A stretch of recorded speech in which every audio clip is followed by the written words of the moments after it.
Let's go.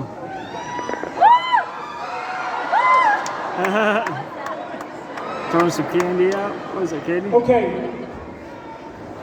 Clay gave me a little bit of time, so here's what I'd like everybody to do. Let's just listen and try to hear what it is that has been said today, okay? And really, really listen, because as I have said for a long time, it is really about the children. I'm standing here today, not for me and not for you, unless there's children out here or grandchildren out here, and I know that there's a few young kids out here, and thank you for being here. You probably skipped school, but thank you for being here, because this is the most important day of your life.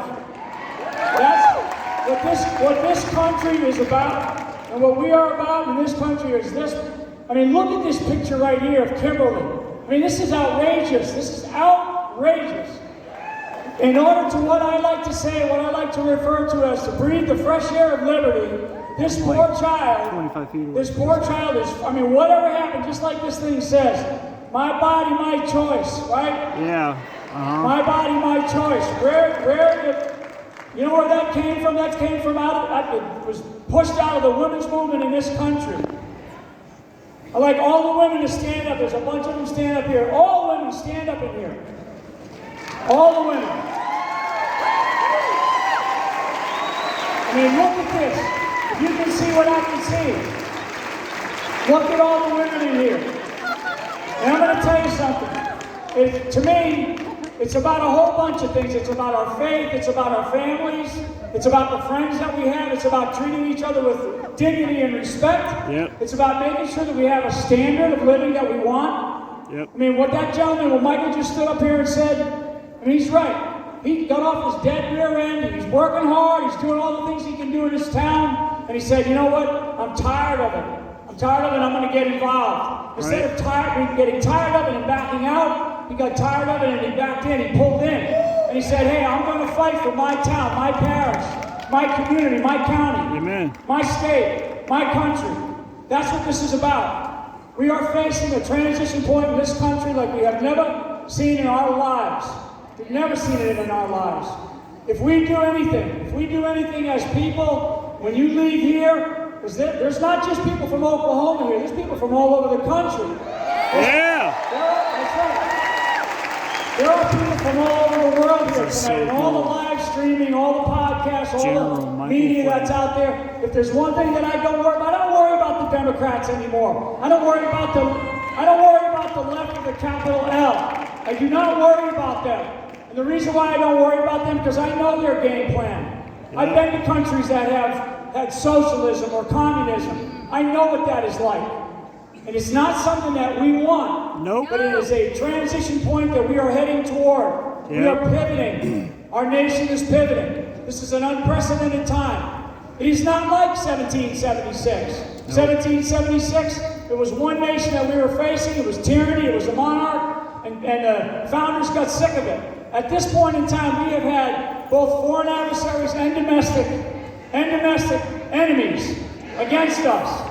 And we do have them. We do have them in our midst. Yep. So what I'm telling everybody today, my message to you when you leave here today, my call to action is you have to get involved. I mean, God loved this man, Michael, who just stood up here. It's not just him. 24 hours ago, I sat down with a man in Florida who, in their school committee, their county, continued to force, even though the governor was saying no mask mandate, the school committee continued to force a mask mandate. I mean, look at the results. This beautiful child. And so what did they do? They didn't send one person or two people to go represent the town, to go into the school committee or the school board. They sent 3,000 citizens. Yeah!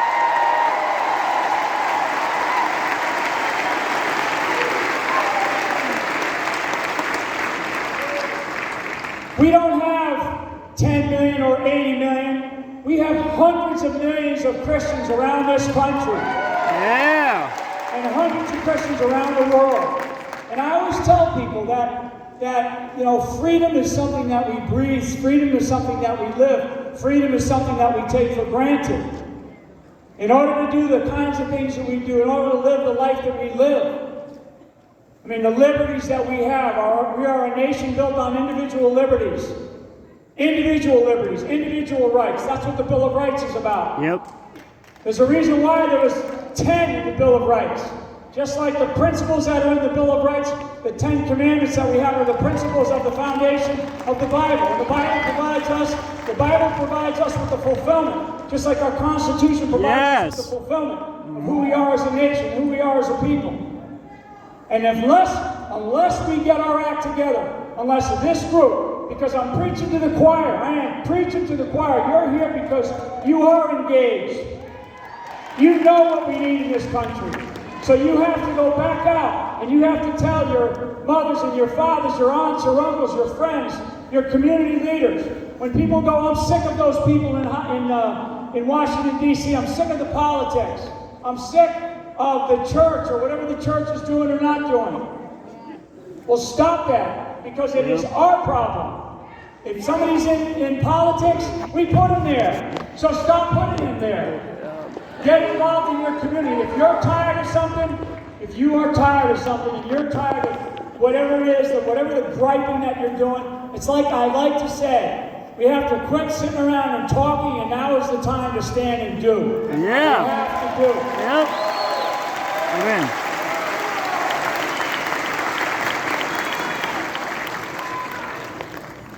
One other thing that I really, and I mean this, and I wish I could give a big hug to everybody in this room and to the people of this country. My family and I went through just incredible. I mean, and I'm not one of these preachy people, but I came to believe in what's called Psalm 23. You know, when you're in that shadow, right? Everybody knows that valley. Valley of shadow of death. And you're by yourself. Thank God that I have the wife that I have.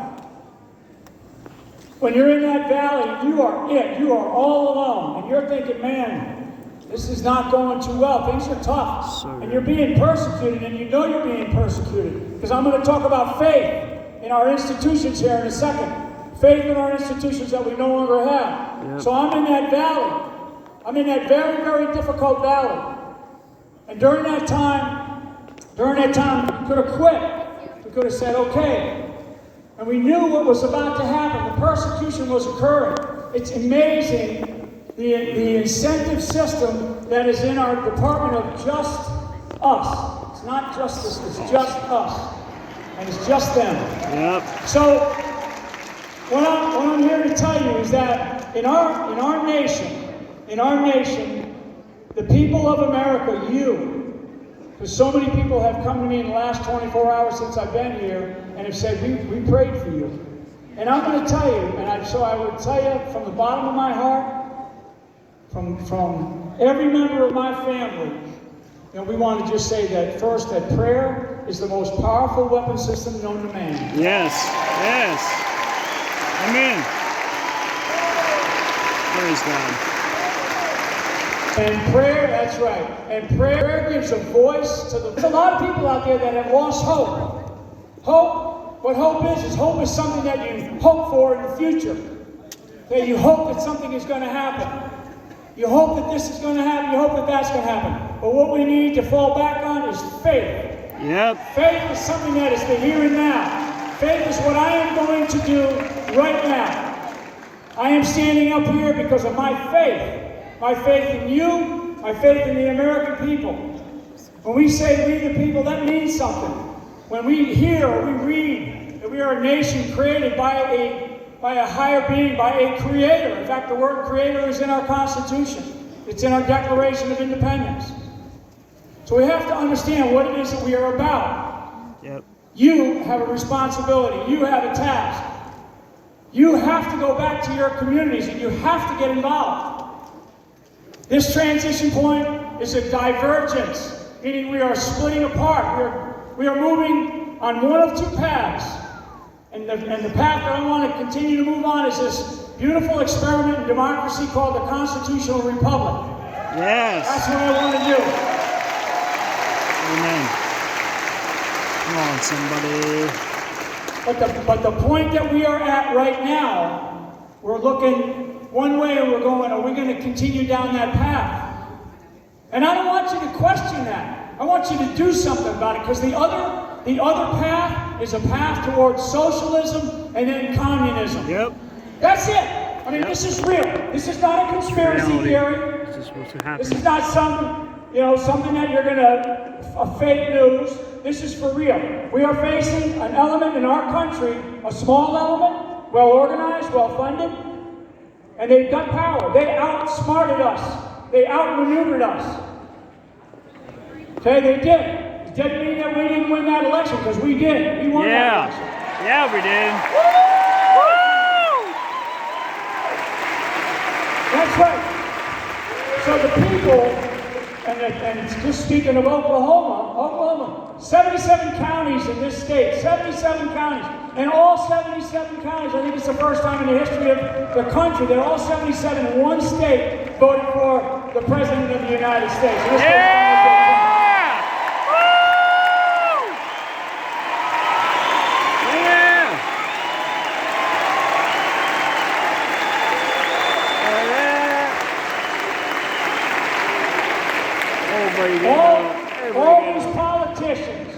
All these politicians that are marching across stages like I'm marching across the stage right now, and that are starting to tout whether or not they're going to run for president in 2024, don't give them the time of day and don't give them a dime.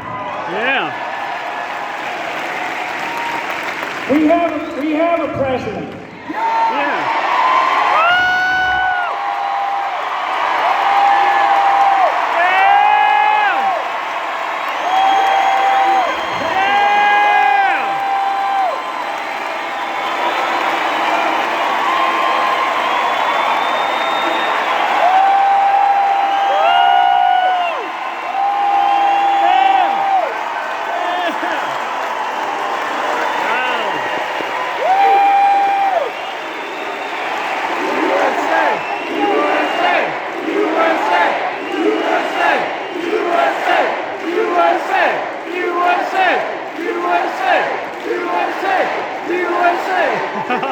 That's so cool.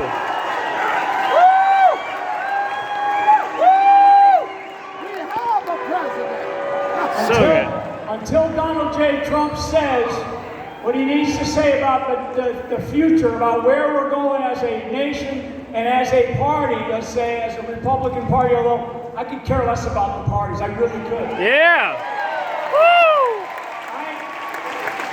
I like to say, and as I've learned about the people of Oklahoma, I've learned about the flyover countries, right? The flyover countries. The flyover countries are people who are generally conservative, generally Christian, and they have good God-given common sense. Period. Yeah.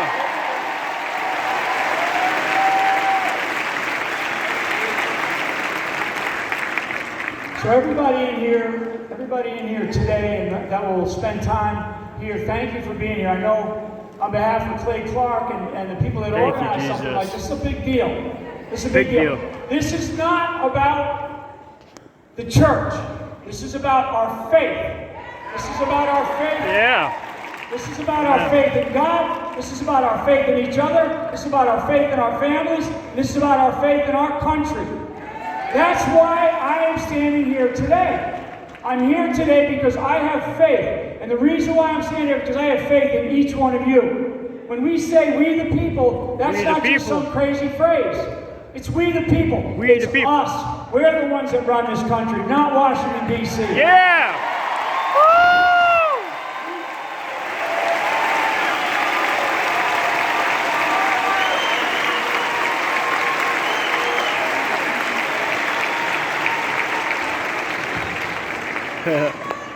And in fact, and you know this, I mean, everything that I'm saying, people know. And you're going to go back and you're going to talk about it. But what you're going to have to do is you're going to have to figure out what you're going to do about it. Washington, D.C. will not solve our problems. In fact, what we learned is the courts, the judiciary in this country will not solve our problems. Yeah. People in this country have to take responsibility, and you have to get involved. I don't know how many times I got to say this. And God help us. God help us. Yes. For this beautiful child. This beautiful child, that there's one time that I will get get beyond determined and get emotional is about the children and the way that our children are being treated. Yep. Come on now. This is not right. This is not right. So take control. If you're griping about all this stuff, what are you doing about it? What are you doing about it? And you have to do something about it. It's like one gentleman that I spoke to about a month ago. He's got 2 young children. He's done very, very well as a businessman. And he's in his community. He's been seen as a community leader. He's philanthropic. He gives money to different organizations. And he was sitting one day, and he told me, he goes, I was sitting one day on my couch about a year ago by himself in his house, and he said, he's watching what's going on. This is before the election. And he's watching what's going on. And he said, you know what? I can't do this anymore. I have to get involved in my community. Yep. And so he stepped into in this case, a Republican chair role in a very, very large county in this country. And they have about 250,000 people. And guess what the Republican Party doesn't do? The Republican Party doesn't even care about going down to that county and going into that county. You watch. John Bennett, who just stood up here, is going to be the Republican Party chair for the great state of Oklahoma. You're going to see that man engaged, just like you saw him up on the stage. Thank God he's going to be engaged. And as a veteran, and as a Marine, as a retired Marine, there are 23 million veterans in this country. 23 million veterans. And I will tell you that the majority of those veterans are Christian, they're conservative, they love this country, they know what sacrifice is about, they know what discipline is about, and They know how to serve. They know how to serve. So for all the veterans out here,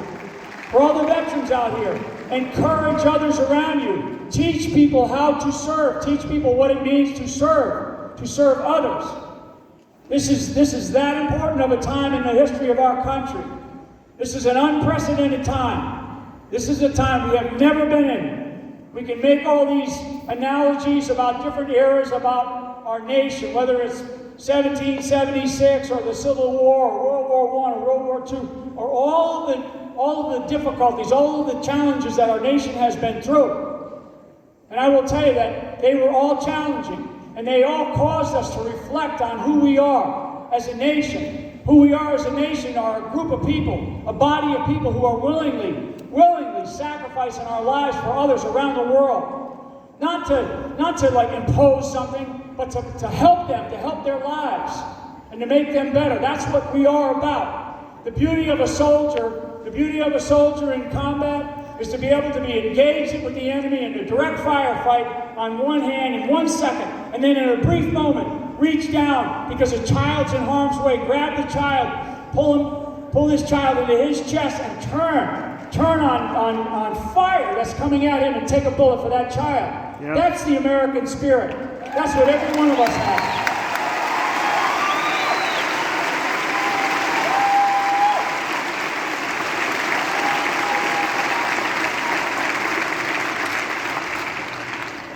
If I am preaching, I'm preaching about America. I'm preaching about our country, about who we are, about every single aspect of why we are here today. Right. There are those. I mean, is anybody 6 feet apart? Yeah, come on now. Right? Really? I mean, the number of people. 6 feet apart. The number of people that we know. I mean, all these doctors. I mean, this is a health and freedom festival. It is about an education, and it's not just for the thousands of people that are in here. This is really for the millions and millions that I know are going to get this message across not only the United States of America, but the world. And the message is, we are not done fighting. We are not done fighting. Yeah! Come on now. Stay in ovation.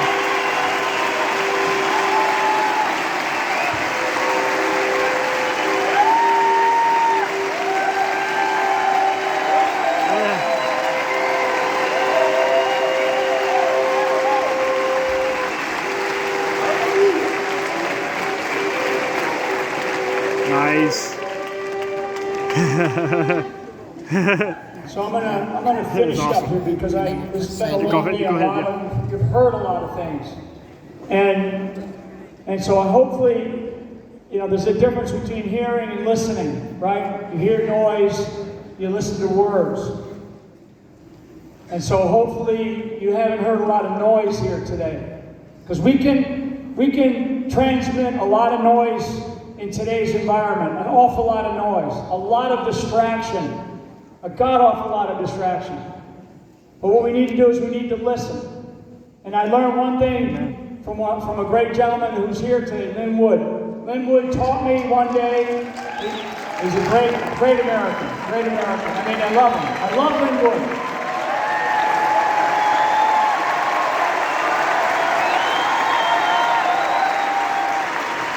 And all the things that you learn in the military, all the things you learn about leadership, there's things in life that you can control. I can control what I'm saying. I can control the fact that I'm standing up here. And then there's things in life that you cannot control. And then there's a way to think about that, is how you take control. Yes. Maximize your potential. I always used to tell young soldiers, what's your potential? What do you think your potential is? Can you achieve that? Can you overcome that? Can you do that? And you go, I don't know, I've never been able to do that. I said, give it a shot. Give it a try. Go do it. Work a little harder. Make sure you get out there and you do a little bit more. That's what I'm asking you to do. My mother taught me to be a lifelong learner. Never, ever stop learning. Right? So the message for you all today is, as you listen and you walk away from today, you're learning something. And one of the things that Lynn taught me was about fear, a little bit about fear, and I always thought that I knew what it was about. All the time of coming and going in and out of combat operations or combat zones, you have a sense of fear. You're not human if you don't. And one of the things that I listened to him one day, and he talked about the brain and the heart. And it's really a fascinating thing, because in the brain, we see something in it, and it causes us, because it mentally says, oh, I'm afraid of that. I'm afraid to go do something. Yep. I'm afraid they're going to do something to me. I'm afraid they're going to take the job. I'm afraid they're going to say something, nasty about me. Tell me about it, right? So, and that all comes from your brain. That all comes from, because you're overthinking a problem. You're overthinking who you are, what you are as an individual. You're lessening yourself. You're lessening the potential that you have as an American.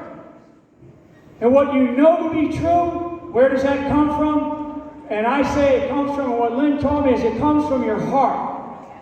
And I will tell you one thing, that's right, because when I say it comes from your heart, it's like, the instinct, the hair in the back of your neck that goes up, the gut check or the gut feel that you have. Now, a woman's intuition. You just know something when you see something. This is right, this is wrong. Yep. I mean, the American psyche, we know what's right, we know what's wrong, and we're watching it, and we're not going to accept it. We're not going to accept it. Right. So what do we do about it? What do we do about it? We have to leave here. So listen to me one more time. Okay, listen to me one more time, especially the women. The reason why I asked all the women to stand up is because the demographics in our country, the demographics, the who we are, the fabric of our nation has shifted in like 30 or 40 years. And women are much, much more involved in the lifeblood of our country. And they know it. The women in this room know it. The women listening to this know it. And so the reason why I single out women is because women are breadwinners, they're caretakers, they're business owners, they're involved in every aspect of who we are. And they're a segment of our society that, frankly, the political class has taken for granted.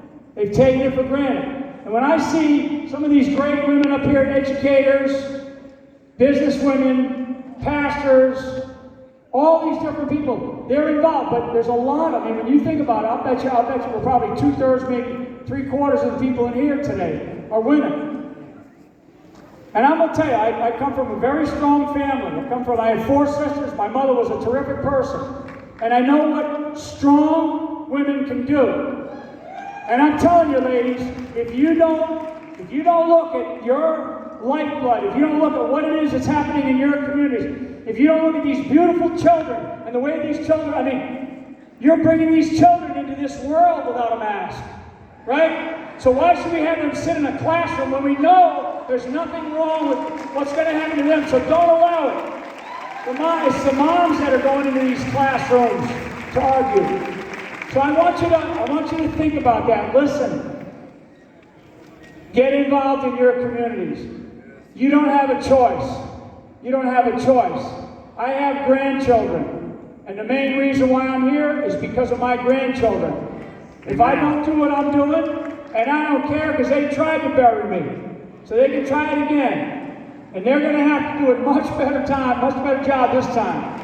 Yeah. You know in this country, you have to get involved. So I'm making this is my thing. This is how I'm doing it. This is what I've decided to do. And it's a big, big risk. It's a big risk for me. I will tell you. And because they constantly come after you. But like my mom used to say, sticks and stones can break my bones, but names will never hurt me. So the names won't hurt me. Now when they start to do the sticks and stones, I'll be ready for that. I'll be ready for that. So, for all the great people that are here, all of you up top, from the bottom of my heart, from my family and I, thank you so much for all you did for our family. I mean, the American people ran toward my family. They gave us prayers. They gave us everything.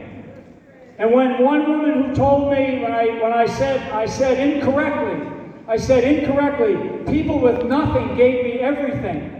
And a woman got a hold of me and said, don't you ever say that I have nothing, because I have my faith in God. And so I have my faith in God, and I have my faith in you. So God bless America.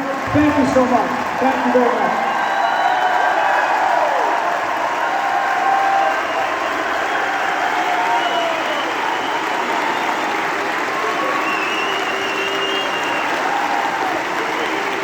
One more time, ladies and gentlemen, General Michael Flynn!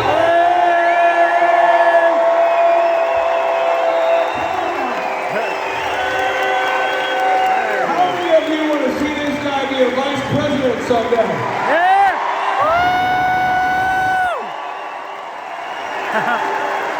For any of the Trump family that may be watching, how many of you would love General Flynn to be a VP as opposed to a Pence?